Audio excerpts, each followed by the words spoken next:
Nah, Bapak Ibu rahimakumullah, sekarang kita akan membahas tentang karakter orang Khawarij di masa sekarang ini.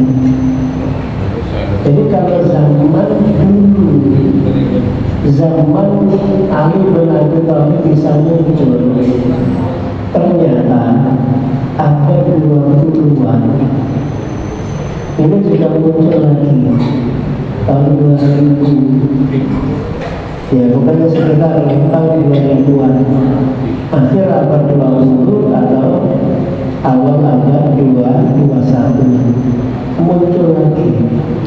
Kalau zaman dulu memang sekitar 1945 itu zaman itu sulit kita mencari orang atau kelompok yang bisa disebut Khawarij. Kenapa? Karena memang masa-masa itu umat Islam di seluruh dunia hampir semuanya terjajah.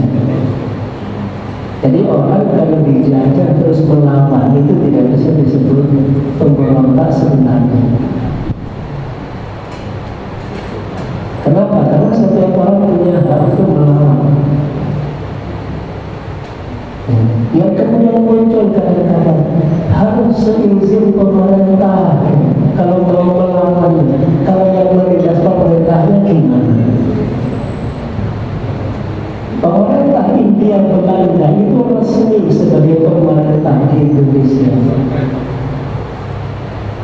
Nah, kalau melawan Belanda dianggap teroris, maka nggak ada yang namanya perjuangan. Harus tunduk kepada Belanda. Tidak mungkin penguasanya Belanda. Nah, apakah kemudian orang Islam harus tunduk kepada Belanda? Kalau jawabannya harus, ya jadi kafir semuanya. Tidak ada yang namanya perjuangan. Nah, maka yang kita bahas dalam buku ini yang ditulis oleh Syekh Ali Solani di akhir-akhir bab, dia membahas tentang karakteristik dan kecenderungan Khawarij di masa sekarang. Masa sekarang ini maksudnya yang terjadi sekitar tahun 2000 sebelum atau sesudahnya. Bapak Ibu rahimahullah, di antara karakternya ini memberatkan diri dalam agama. Memberatkan diri dalam agama. Maksudnya apa? Orang baru belanja itu sudah langsung diminta sempurna.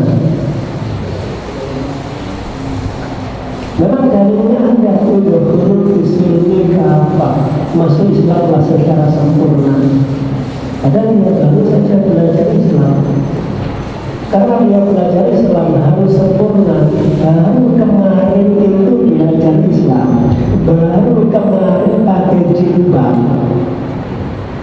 Terus kemudian setahun berikutnya sudah membidah-bidahkan tetangganya, sampai kemudian menggunakan gurunya. Kenapa? Karena kita guru. Nah, ini termasuk yang memberatkan. Tapi ini saja tidak cukup. Nah, ditambah lagi mempersulit orang lain. Ini yang tidak boleh, mempersulit orang lain dalam urusan agama. Jadi menuntut orang lain harus sempurna dalam urusan agama. Ini yang tidak pernah dilakukan oleh Rasulullah SAW. Rasulullah selalu memberikan wasiat, yasiru wala tunafiru, permudahlah urusan agama, jangan bermudah-mudahkan. Lakukan apa yang kalian mampu, jangan dipaksakan. Maka orang melanggar aturan Islam itu tidak harus menjadi kafir. Dan selalu tidak ada kaitannya antara cinta dengan taat, itu tidak ada kaitannya. Ada orang zaman Nabi sendiri yang menghukum. Kenapa? Ya gara-gara dia mampu. Sudah ngerti kalau korban itu haram, tapi kemudian mampu. Akhirnya apa? Hukumannya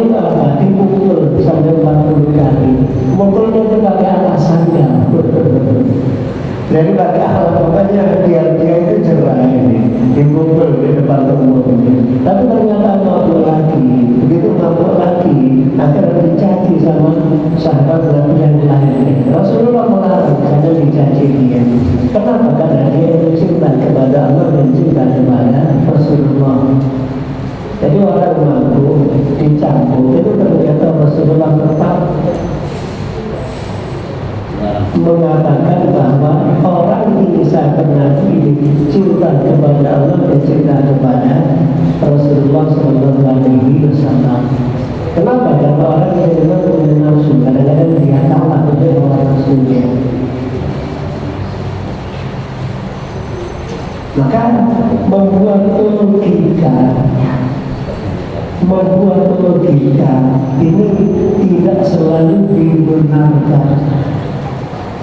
Ada logika yang benar, ada logika yang sesat.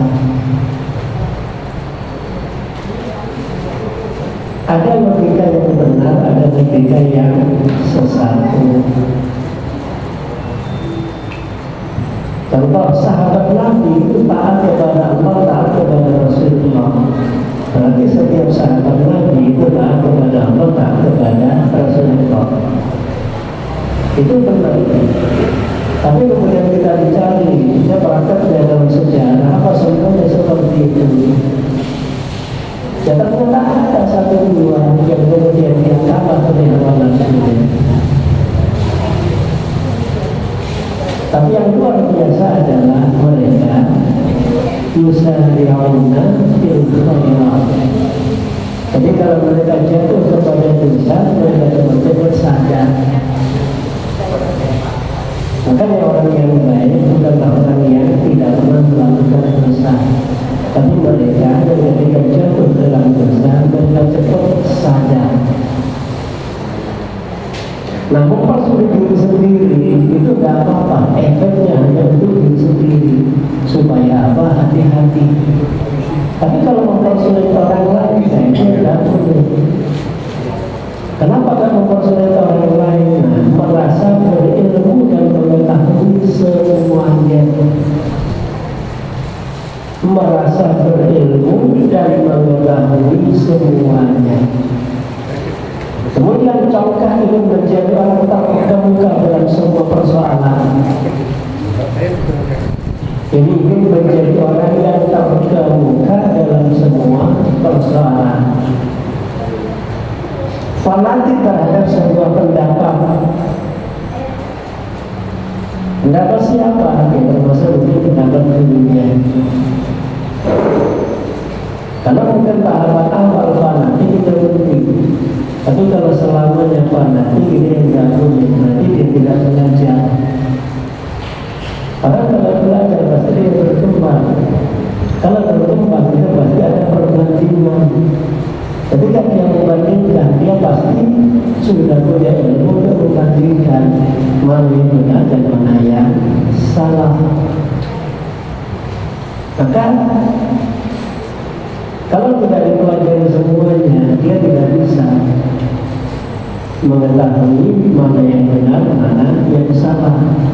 Jadi apa yang diterima itu dianggap sebagai benar semuanya, karena tidak ada pembanding. Nah, terus kemudian ini kesabaran. Umumnya orang-orang Khawarij itu ingin secepatnya tuntas. Ini langsung ingin melihat hasilnya. Nah, ini yang tidak mungkin. Rasulullah SAW itu butuh waktu 23 tahun dengan dakwahnya. 13 tahun di Mekah itu hasilnya sedikit. Dan di Madinah juga butuh waktu 10 tahun. Dan Allah Subhanahu wa Ta'ala membolehkan perang itu juga pada awalnya memang dalam kondisi darurat. Nah, ditambah lagi ini congkak. Terus kemudian kurang bijaksana. fanatik terhadap sebuah pendapat, menganggap bodoh orang lain.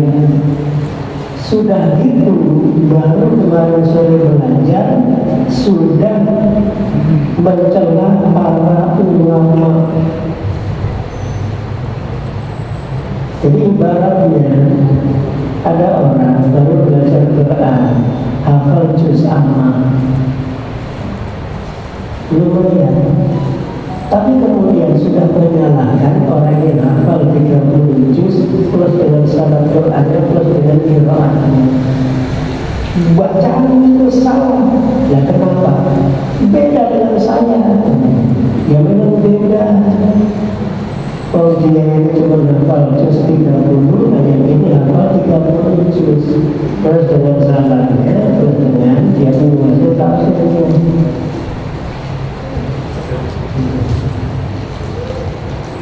Ditambah lagi orang yang hafal Al-Quran belum tentu benar akidahnya. Saya yang dibuat pasti marah. Kalau yang hafal Quran, paham Quran 30 juz, itu akidahnya belum tentu salah. Terus bagaimana yang tidak hafal Al-Quran dan tidak paham? Kalau dibalik logikanya malah yang benar hafal Quran, paham Quran belum tentu akidahnya benar. Kelihatannya itu belum logikanya, tapi kalau dibalik dia pasti marah. Kalau yang hafal dan tahu tafsir saja belum tentu benar, apalagi yang tidak tahu tafsir dan tidak hafal Quran.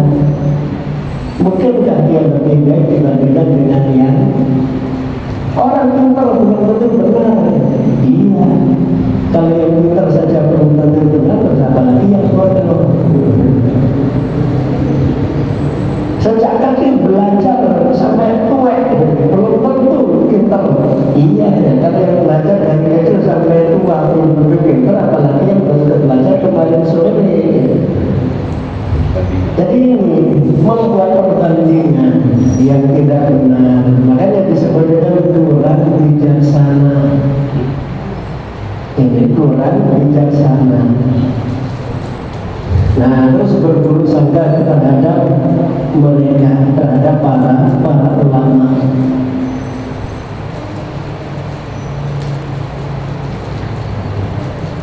Terus merendahkan. Padahal yang disalahkan itu ilmunya jauh lebih luas dibandingkan dengan yang menyalahkan. Bahkan kalau sudah seperti itu, menjauhi para ulama. Dan kemudian efeknya adalah dia akan keras dalam bersosialisasi atau keras